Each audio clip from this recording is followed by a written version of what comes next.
किताब कहती है कि शैतान से मिलकर अल्लाह को धोखा न देना। शैतान इंसान को उसकी पसंदीदा तरीन चीज के जरिए जाल में फंसाता है। सोने के प्याले में जहर देता है। तुम खानकाह में हो या फिर तुम मक्का में हो, वो आराम से कतन नहीं बैठेगा। वो आखिर खानकाह वाले को खानकाह में और मक्का वाले को मक्का में पकड़ ही लेगा। यही तो काम है शैतान का। मैं समझा नहीं सरदार। आपकी हर पेशकश को रद्द कर दिया था फतेह अफंदी ने, तो फिर उसने कैसे अचानक अपना फैसला तब्दील कर लिया? हर किसी की कोई ना कोई कमजोरी होती है यूनुस अफंदी। किसी के लिए दौलत, और किसी के लिए ओहदा, और किसी के लिए औलाद। हम दरगाह में भले ना रहे हो, लेकिन जानते हैं मामला सुलझाने के लिए ताकत का इस्तेमाल नहीं किया जाता। मालूम है हमें इंसान असल में है क्या? कमजोरियों का मजमुआ। वो उन्हें चक्की बेचने पर मजबूर कर रहे थे। जब फतेह अफंदी ने कबूल नहीं किया तो गुमुश्तगिन को धमकाया सरी आगा ने। इस्माइल, तुम्हें पता भी है कि तुम क्या कह रहे हो? मैं झूठ थोड़ी बोल रहा हूँ बहराम आगा। या तो तुम चक्की भेजोगे या तुम्हारे बेटे को मुश्तगीन की दुकान बंद कर देंगे, ये धमकी दी थी उन्होंने।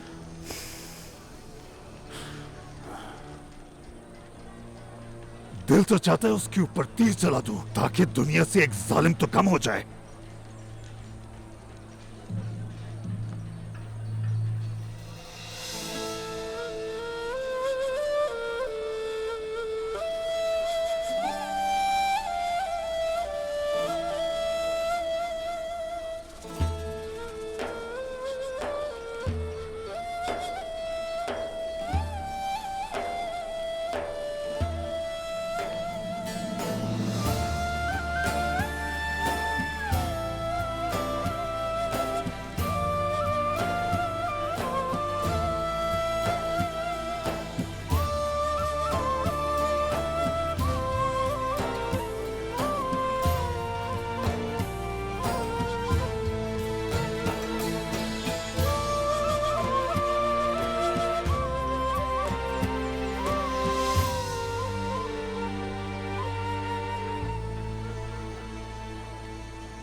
यूनुस अफंदी आ रहे हैं।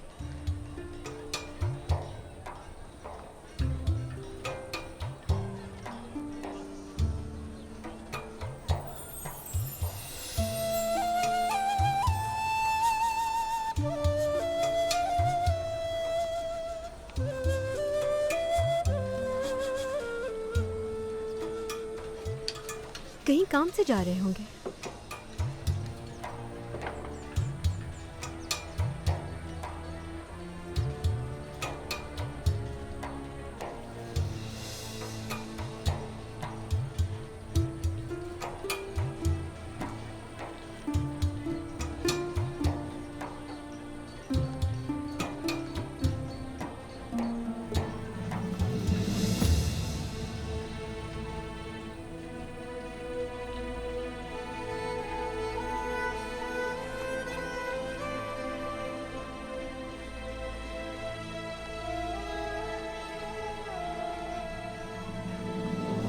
ये जालिम का कसूर नहीं है, जुल्म बर्दाश्त करने वाले मजलूमों का है।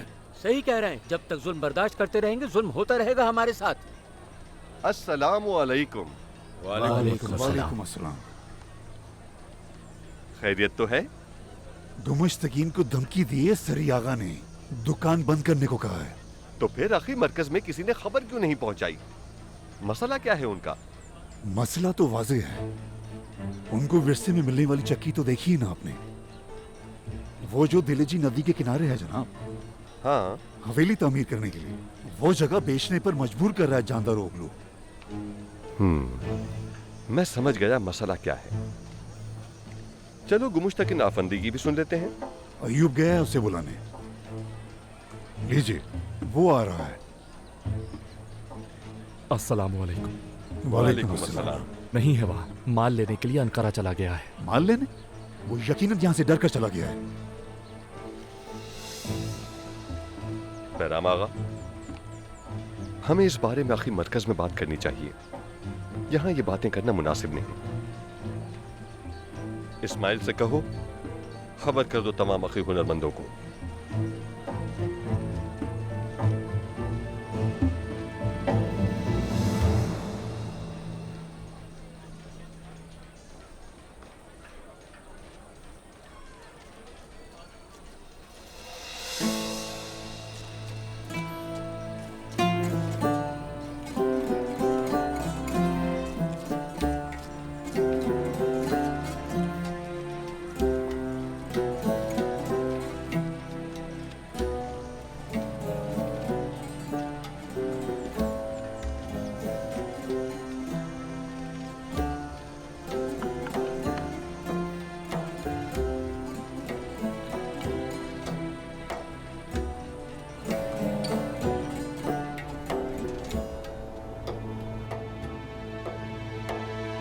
न जाने अभी तक बग्घी क्यों नहीं आई।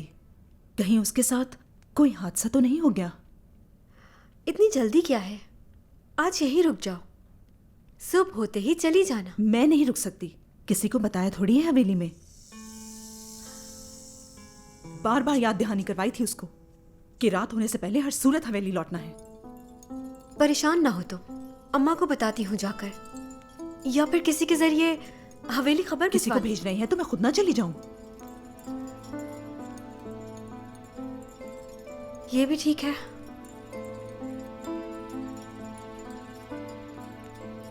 अगर यूनुस आफंदी आ गए हैं तो उन्हें खबर कर दो किसी तरह। सूरज बस गुरूब होने वाला है, हो सकता है वो हमें साथ ले जाएं। इस तरह हम अंधेरा होने से पहले पहुंच जाएंगे।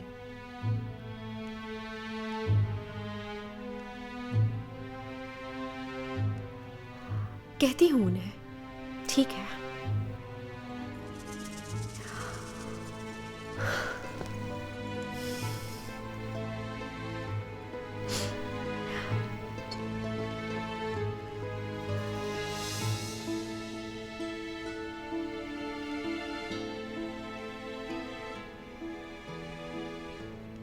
अंकारा तो महज एक बहाना है।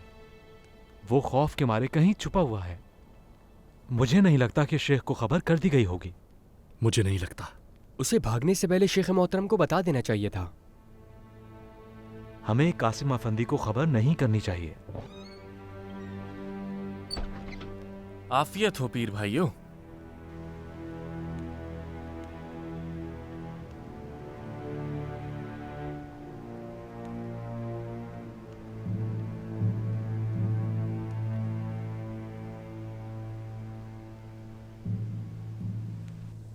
गुमुश्तकीन आफंदी को धमकी दी है मुहाफिजों के निगरान ने।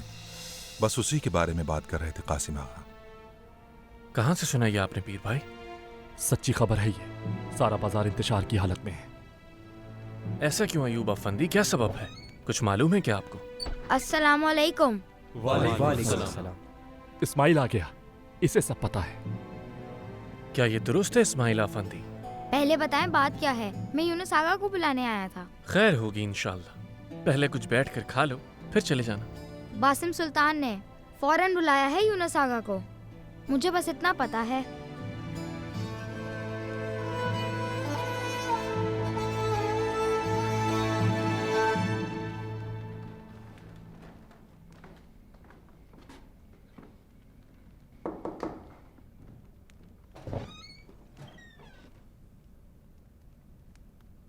आपने बुलाया मुझे?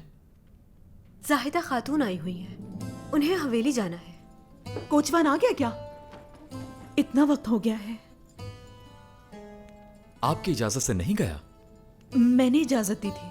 हो सकता है अपनी माँ से मिलने गांव चला गया हो। क्या दूर है उसका गांव? हाँ दूर है। अब तक तो आ चुका होता। दूर ही होगा। क्या सरदार को मालूम है कि आज आप यहां ठहरेंगी? मुझे मालूम ही नहीं था कि ऐसा होगा यूनुस आफंदी। पता होता तो मैं बता देती सरदार को कि मैं यहीं ठहरूंगी। उसको इजाजत तो दी थी, मगर साथ ये भी कहा था कि गुरूब आफ्ताब से पहले मुझे हर हालत में हवेली पहुंचना है।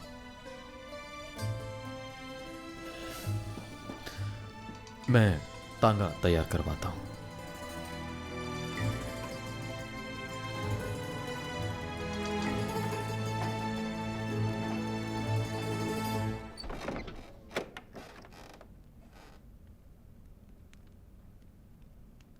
काश मैं किसी और तरह हवेली पहुंच पाती।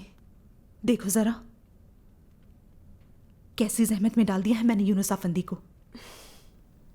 इतना मत सोचो, यूनुस अफंदी बुरा नहीं मनाएंगे।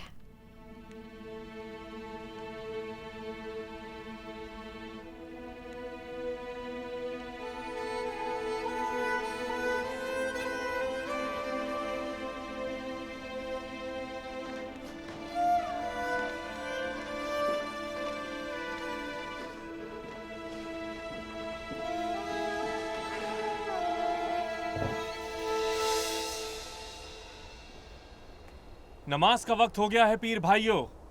वुजू ताजा कीजिए और जल्द अज जल्द सफ में खड़े हो जाइए। तुम नहीं आ रहे क्या नमाज के लिए? बस आ ही रहा था। बासिम सुल्तान ने यूनुस आगा को क्यों बुलवाया था? मैंने पूछा नहीं कासिम आगा। जानता हूं मैं तुम्हें क्या किसी से पूछने की जरूरत है?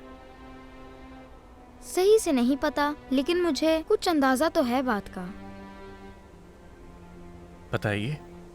शायद वो इसीलिए परेशान हो कि कासिम आगा इतनी खोज में क्यों रहते हैं। बस यही पूछना चाहती होंगी। अरे मेरे छोटे नसरुद्दीन ख्वाजा, वुजू ताजा करो और नमाज के लिए हाजिर हो। शरारती? जी नहीं, मुझे शेख मोहतरम ने इजाजत दी है। चाहूँ तो अकेले पढ़ूं, चाहूँ तो जमात के साथ अदा करूं। मैं खुद पढ़ लूंगा।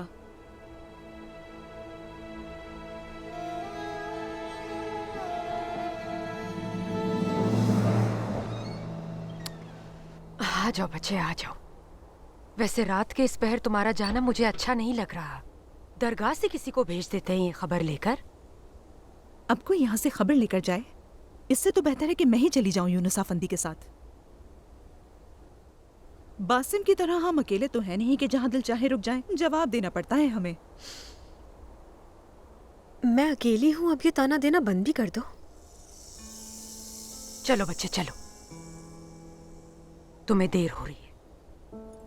अपना ख्याल रखना और सलाम कहना।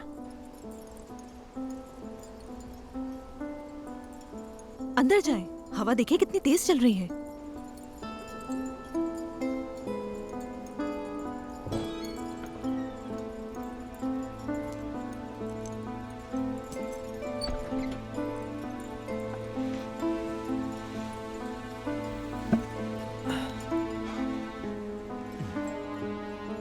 अगर आप तैयार हैं तो हम चलें ज़ायदा खातून। यूनुस अफंदी आ जाएं तो चलते हैं। यूनुस अफंदी हमारे साथ नहीं जा रहे हैं।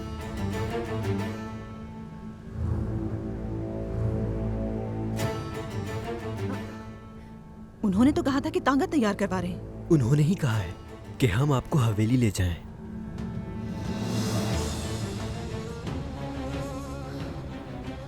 ठीक है, चलते हैं फिर।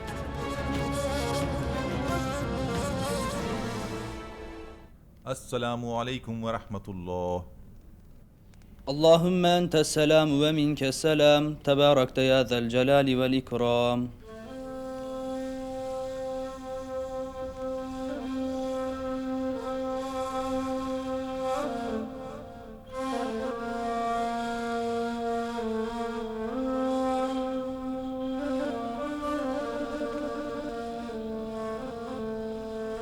अल-फातिहा।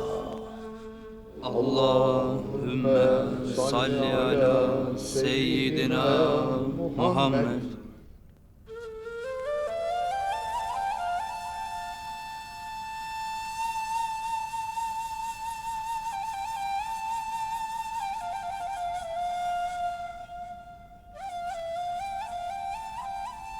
या अल्लाह।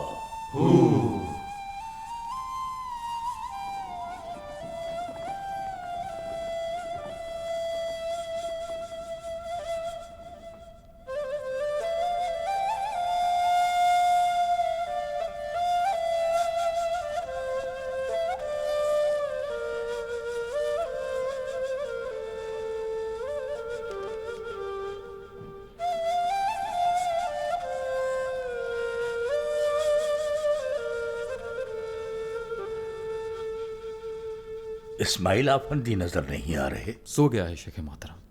अच्छा अच्छा, उसका सोना हमारी इबादत से ज्यादा खैर का बाइस है।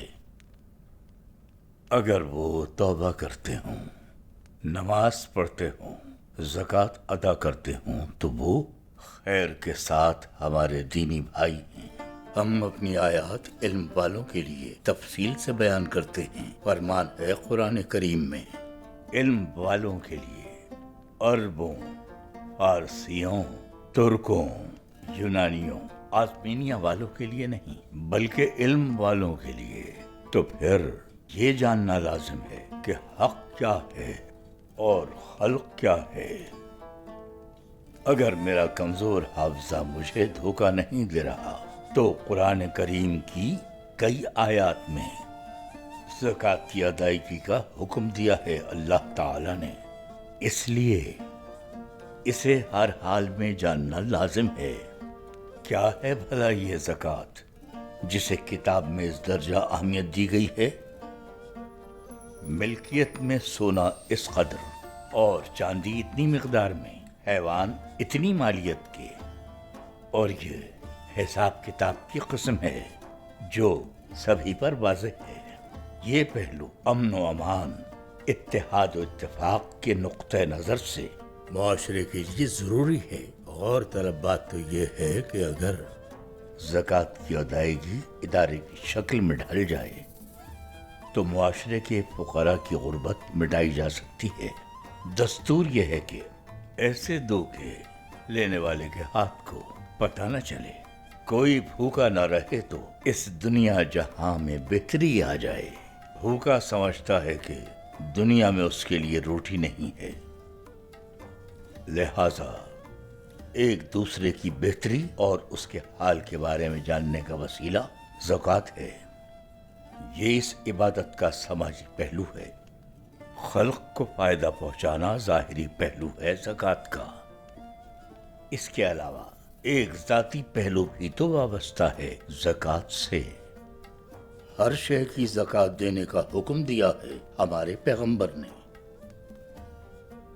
बदन की ज़कात रोज़ा रखना है, हमारे पैगंबर का फरमान है, ये हम नहीं कहते। तो गोया ज़कात महज मादी अशिया की नहीं होती। अक्ल की ज़कात इल्म, ज़बान की ज़कात ज़िक्र और दिल की ज़कात इश्क है। इंसान को नफ्स की भी ज़कात देनी होती है। इस दुनिया में और इस दुनिया के लिए लाजमी इल्म हासिल करना नफ्स का सदका है। नफ्स इसमें से बाज़ मालूमात को अक्ल देता है और ये नफ्स का अक्ल को ज़कात देना है। हर पैगंबर ने तबलीग करते हुए सबसे यही कहा, हमें कोई सिला नहीं चाहिए कि हम इसके बदले तुमसे कोई उजरत तलब नहीं करते। हमारी उजरत तो सिर्फ अल्लाह ताला देने वाला है। शेख अकबर अरबी फरमाते हैं कि एक इल्म इंसान के लिए उजरत अदा किए जाने के काबिल भी है। तबलीग करना इल्म नहीं है क्या? मगर ये उजरत तुम्हें तुम्हारे दीनी फराइज से रोकने वाली उजरत नहीं है। ज़ाहिरी लिहाज से भी और बातिनी लिहाज से भी। और ना बेमुरवत मालिक मकान की तरह अदायगी के दिन तुम्हें दीवार से लगाती है, न जोश में तुमसे अपनी जान लेने का तकाजा करती है। किसी के अखलाकी मामलात को संवारने के लिए ज़कात जरिया बनती है। किसी के लिए मुआशरे की अखलाकी हालत बेहतर करने वाली एक अच्छा मुआशरा एक अच्छे इंसान से तश्कील पाता है। हर अच्छे अमल का कोई न कोई इजहार होता है जहां से नेकी रूप लेती है। राह में पड़े हुए पत्थर उठाना और किसी बूढ़े को उनसे ठोकर खाकर गिरने से बचाना भी सदका है। गर्मी में किसी प्यासे हैवान को पानी पिला देना भी सदका है। एक गरीब की रूह को छूना भी सदका है।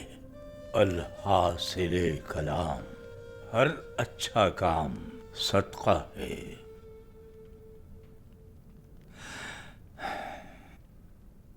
अब आप सोच रहे होंगे कि हम कुछ और चाहते थे और ये बूढ़ा हमें ज़कात के बारे में बता रहा है।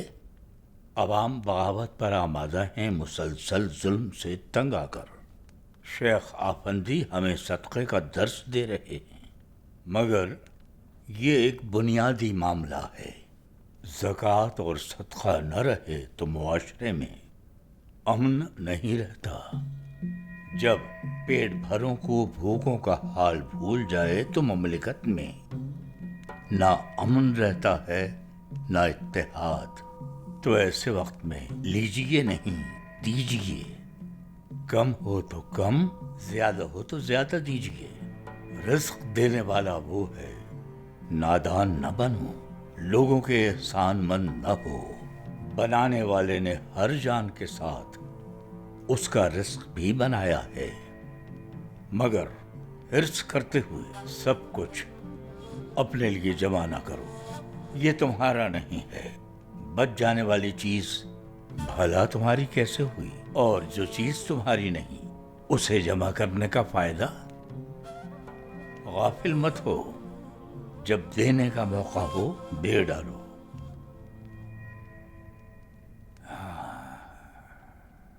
तो ऐसा है साथियों, आसान अल्फाज में कहें तो हम एक बार फिर उलझ गए हैं।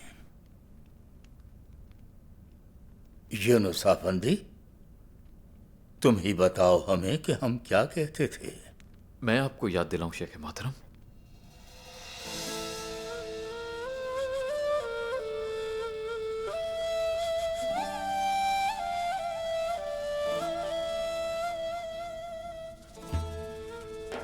तकसीम करेंगे तो आबाद रहेंगे, तकसीम हो जाएंगे तो बर्बाद हो जाएंगे शेख मोहतरम।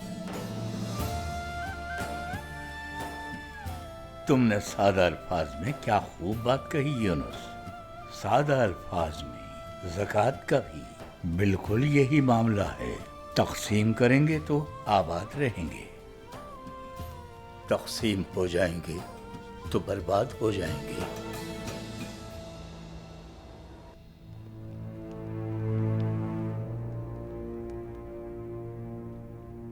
तुम इतनी लापरवाह कैसे हो सकती हो खातून? ये कैसा रवैया है, बताओगी? जरा सा भी एहसास है तुम्हें जाहिदा? कोचवान को वापस भेजकर इतनी रात में तुम अकेली बीर फुकरा के साथ कैसे सफर कर सकती हो? बताओ मुझे। मेरी क्या गलती है सरदार? उसको समझ ही नहीं आई मेरी बात। क्या तुमने नहीं कहा कि वो चला जाए और इंतजार ना करे तुम्हारा? क्या वो हमसे झूठ बोल रहा है जाहिदा? मैंने कहा था उसे, जाने को भी कहा था उसको, लेकिन वापस आने का भी तो कहा था। अच्छा, तो वो झूठ बोल रहा है हमसे? झूठ नहीं है सरदार, वो समझा नहीं होगा। उसने सोचा होगा कि शायद मैं वहीं कयाम करूंगी, इसलिए उसे वापस भेज रही हूं। आखिर वो मेरे माँ बाप का घर है। तब तो कैमरे की दरगाह की जगह कोई और जगह होती ना जायदा, तो तुम यहां मौजूद ना होती, जहन्नुम वासिल हो जाती।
यूनुस अफंदी, दिली जी की मुकाम पे वाक़े चक्की की अराजी के कागजात बनवा लीजिए आज ही।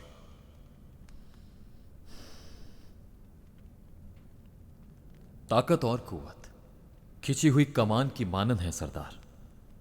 फैसला करना तीर छोड़ने के मुतरादिफ है। जो भी कहना है साफ साफ कहो यूनुस अफंदी, मुबहम बातें ना करो। सही फैसला ना करने वाले को ताकत और कुव्वत भी नहीं बचा सकती मेरे सरदार, बल्कि नतीजा बिल्कुल इसके बरक्स है। खिंची हुई कमान पीछे नहीं हटती, बल्कि वो पलटकर गलत फैसला लेने वाले को जख्मी कर देती है। तुम आखिर कहना क्या चाहती हो यूनुस अफंदी? अराजी खरीद कर हवेली तामीर करने से मना कर रहे हो हमें? मेरी क्या मजाल सरदार, बात सिर्फ इतनी है कि सही फैसला हर वक्त हमारी आरजू के मुताबिक नहीं होता। तुम यूनुस अफंदी, तुम साफ बात नहीं कर रहे, शायद हमारे लिहाज में, लेकिन हमें कोई वजह तो बताओ इस बात की कि मुझे वो चक्की वाली अराजी आखिर क्यों नहीं खरीदनी चाहिए? किसी भी मुल्क का अमन व अमान खजाना कम होने से बर्बाद नहीं होता, बल्कि खजाने से ज्यादा अमन व तहफ़्फ़ुज़ अहमियत रखते हैं।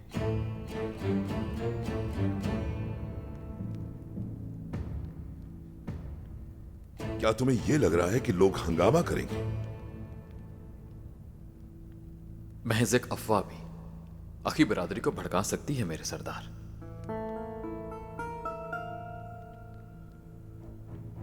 यकीनन उसके बेटे की वजह से हुआ है यूनुस। लगता है मेरे खौफ से भाग गया है, कहीं छुप गया है वो। मुझे ऐसा नहीं लगता सरदार। उसका बेटा अत्तार गुमुश्तकिन अनकरा से अपनी दुकान के लिए सामान लेने गया है। सरदार, अखी बिरादरी की बर्दाश्त खत्म होने वाली है। ताकत अखी बिरादरी से लड़ने का नाम नहीं है, बल्कि सूरत हाल को काबू करने के इरादे और फैसले का नाम है। एक बाउसूल रहनुमा का फैसला ऐसा ही होना चाहिए। अगर मसला मुहाफिजों के सिपासलार को ही हल करना पड़े तो फिर मकसद ही क्या बचा आप जैसे आकिल और काबिल इंसान के सरदार होने का।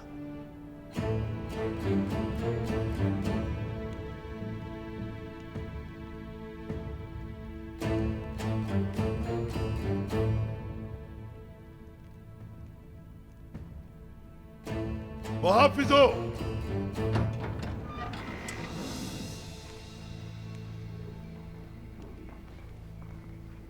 सारी आगा से जाकर कहो घोड़े तैयार करवाएं, हम बाजार जा रहे हैं। जैसा आपका हुक्म सरदार।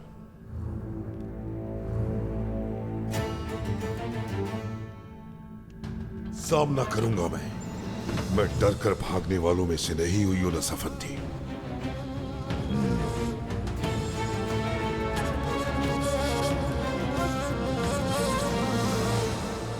मैं आपको बताना चाहता हूं कि यहाँ दरवेश आ चुके हैं और आपके मुंतजिर हैं, और कुछ पीर हजरात ने आपको सलाम भी भिजवाया है। हाँ, वो यही है मेरे शेख, सुबह की नमाज से पहले ही यहाँ पहुंचे हैं। अभी उनको बुला के लाता हूं मैं।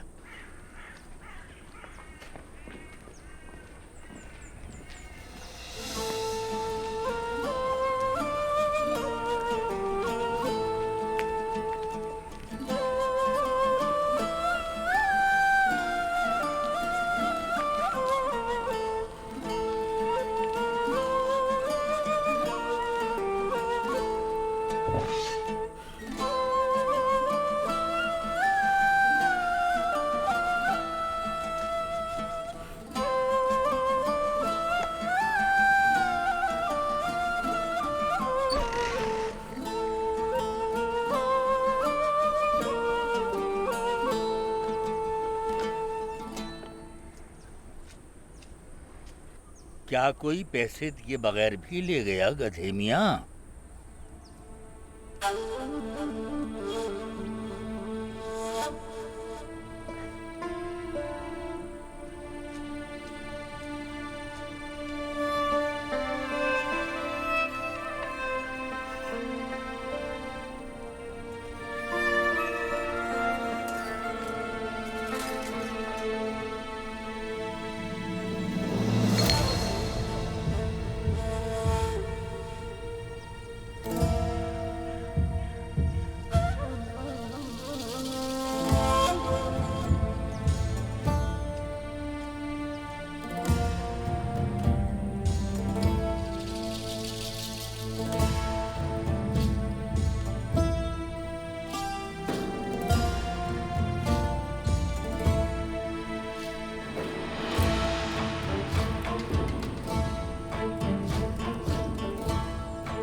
हाँ, लो ये रही तुम्हारी अंगूठी कासिम, अपना हाथ दिखाओ मुझे।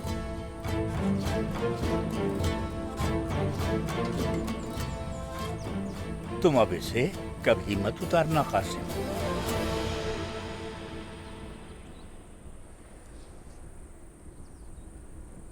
हयात कीमती है, हयात कीमती है। दुरुस्त कहते हो पीर वली, हयात कीमती है। क्यों है ऐसा? इसलिए कि दिन गिने चुने हैं। मैं नहीं जानता। नहीं जानते होगे यकीनन। बिल्कुल ऐसा ही होता है कि जानने वाले कहते नहीं, कहने वाले जानते नहीं।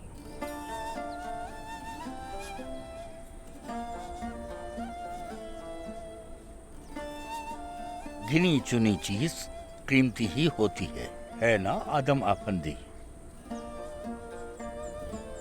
हयात कीमती है, लिहाजा हमें सिर्फ एक अंगूठी के लिए किसी को खफा नहीं करना चाहिए, वरना कीमत और बढ़ जाएगी, अदा करना मुश्किल हो जाएगा। अल्लाह ना करे अगर कीमत अदा किए बगैर गिने चुने दिन अपने अंजाम को पहुंच गए तो समझ लो मुश्किल हो गई। अंगूठी तो छोड़ो, अगर तमाम दुनिया का सोना और जवाहरात भी तुम्हारे सामने ढेर हो जाएं तो कर्ज अदा ना हो सके। किसी का दिल तोड़ना उसकी हक तलफी है, ऐसी हक तलफी कि इंसान बदला चुकाते चुकाते मर जाता है मगर हक अदा नहीं होता। अगर जानबूझकर ऐसे कर्ज के नीचे कोई ताजिर दब जाए तो वो मुफलिस हो जाए। चुनाचे ऐसी हक तलफी इस छोटी दुनिया में भी और उस दुनिया में भी इंसान को मुफलिस कर देती है। तुम समझते हो कि तुम अदा कर चुके हो मगर तुम देते ही रहते हो। हकीकत में हमारा खालिक हमें दोनों दुनियाओं में मुफलिसी से महफूज रखे। आमीन आमीन।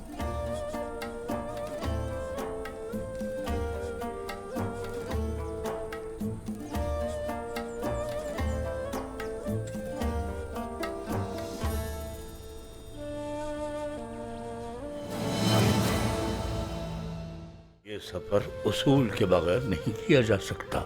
हमारा क्या मानना है? बेउसूल सफर मंजिल तक नहीं पहुंचाता। बात असल में यह है कि वक्त की मिसल एक वैशी घोड़े की तरह है, ना इंसान को गिराता है और ना ही अपने ऊपर सवारी करने देता है। इसलिए हमने सोचा गफलत में रहने के बजाय सूरत हाल का जायजा लेकर सही फैसला करना चाहिए हमें। हम जिस खिड़की से देखते हैं ओगलो साहब, हमें नजर आने वाला मंजर उसी पर मुनहसर होता है। मैं जिस खिड़की से देखता हूँ वहां से मुझे बेचैनी नजर आती है।